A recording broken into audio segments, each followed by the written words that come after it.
Hello, my name is Keshwani. That's Keshwani, Keshwani.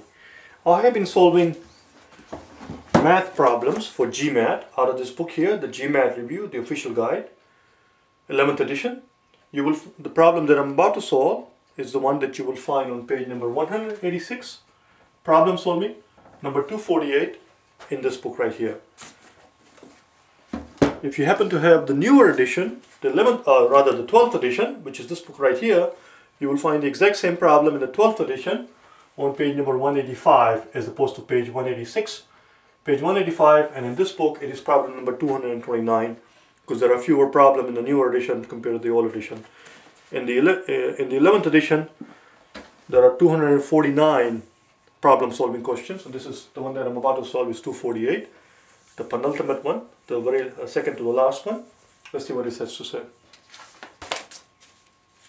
I did most of the stuff already on the blackboard, and I left it there because in my previous taping I went over 10 minutes, and the YouTube doesn't like when the video goes over 10 minutes. So instead of erasing everything, I just left it there so that it will save some time for us instead of having to write everything again. Let's read the problem. It says, right triangle PQR is to be constructed in the XY plane. Alright, so here's your XY plane, here's my x-axis, here's my y-axis, and we have to draw right triangle somewhere there. So that angle P, so that the right angle is at point P. Right here is my point P, and there is my right angle. Here is my point P, and this is my right angle.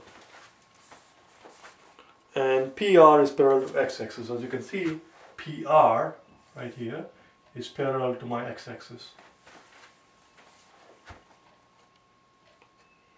The x and y coordinates of P, Q, and R, the three vertices, and if you don't know what vertices is, look it up and learn it. It doesn't hurt. Vertex is singular. The plural of vertex is vertices, which is just a very fancy way of saying a corner. If I have a picture here, these corners, each one of them is called a vertex, and of course it has three vertices. How did that come about? I don't know. Oh, the point P, Q, and R, the x and y coordinates of point P, Q, and R, the three vertices. There you go, I remember it now. The x and y coordinates of the three vertices P, Q, R of the triangle that we're dealing with, we are told that they have to be integers. They have to be whole numbers right here. X and y have to be whole numbers. That's what integers means. It's just a fancy way of saying they have to be whole numbers. And we're also told that both the x coordinate and the y coordinate of any of these 3 points, P, Q, and R, has to be between -4 and 5, the x coordinate, and the y coordinate has to be between 6 and 16. So there is the box that we're dealing with. I drew a box here. This is our box. Has to be between somewhere in this box. Between 6 and 16, and between -4 and 5. The question simply is, how many different triangles are possible? How many different triangles with these properties can be constructed? So let's take a look at it very quickly. No, not necessarily very quickly, but let's take a look at it nonetheless. If we start at point P, right here, the x coordinate of P, as you can see clearly from here, can be anywhere from -4 to 5. So how many different possibilities are there for x coordinate of point P? The reason I drew it out is because I don't want you to sit there and subtract the 2 from there. Just don't say 9 because it's -4 and this is 5, so 5 plus 4 is 9. Don't do that, don't be lazy. Draw it out and count them. You will find that there are actually 10 possibilities. From -4 to 5, 1, 2, 3, 4, 5, because you mustn't forget the 0. 6, 7, 8, 9, 10. There are 10 possibilities. So the x coordinate, here I made a notation here, let's start with P. The x coordinate of P, there are 10 possibilities for it. Let's look at the y coordinate of P.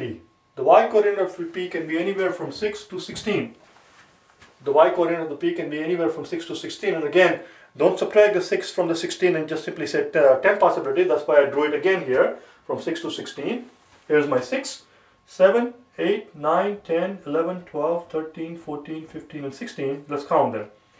1, 2, 3, 4, 5, 6, 7, 8, 9, 10, and 11. There are 11 possibilities.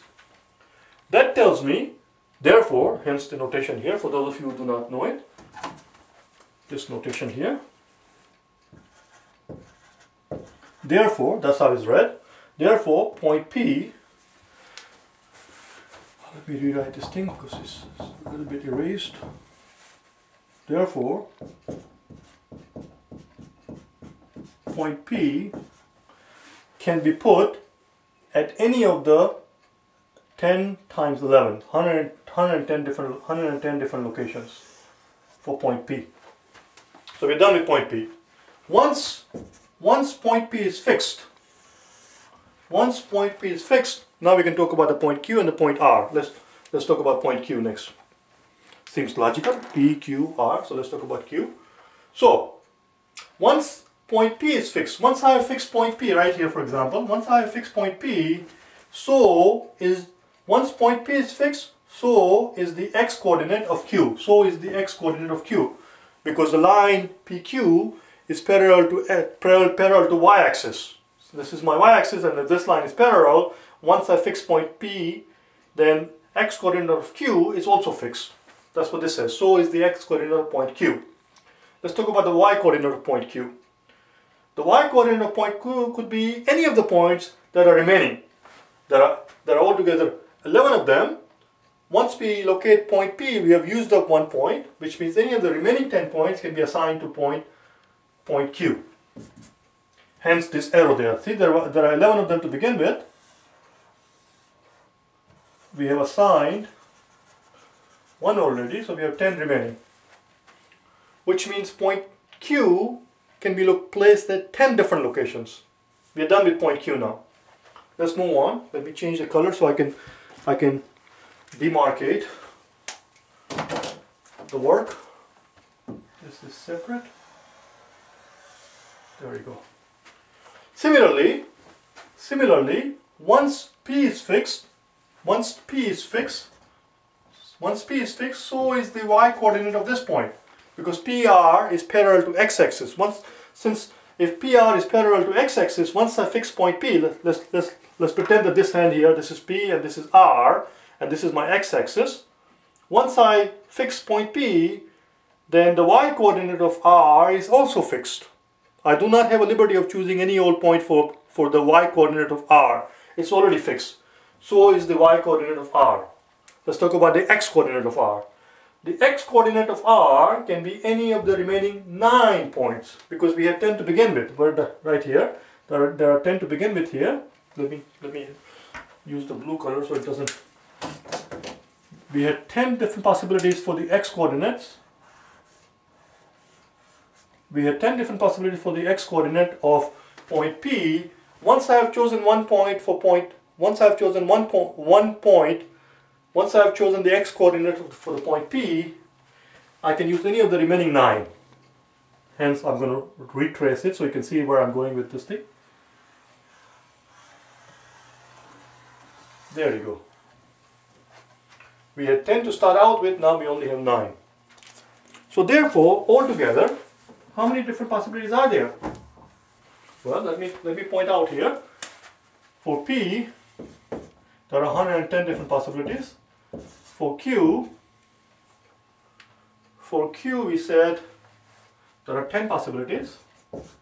And for R, we said there are 9 possibilities. There you go, that's your answer. 110 times 10 is 1100 times 9, which is 9900. There is your answer. Voila. 9,900. The answer is C. The answer is C.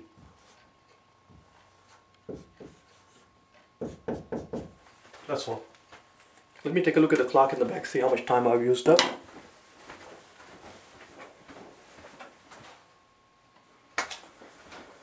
Alright, this is 10 minutes right now. Thanks for watching. If you found it helpful, if you wish to contact me for personal private tutoring, I am located in Connecticut, and I do my tutoring in Connecticut. I go to Manhattan, Massachusetts, anywhere you are, doesn't matter. It doesn't matter anywhere you are on the planet. If you make it worth my while, I'll come and help you regardless of where you are. Or if you wish to buy the solution manuals for these problems, you can contact me. Go to my website at www.for4gmat.com and send me an email. Alright? Thank you.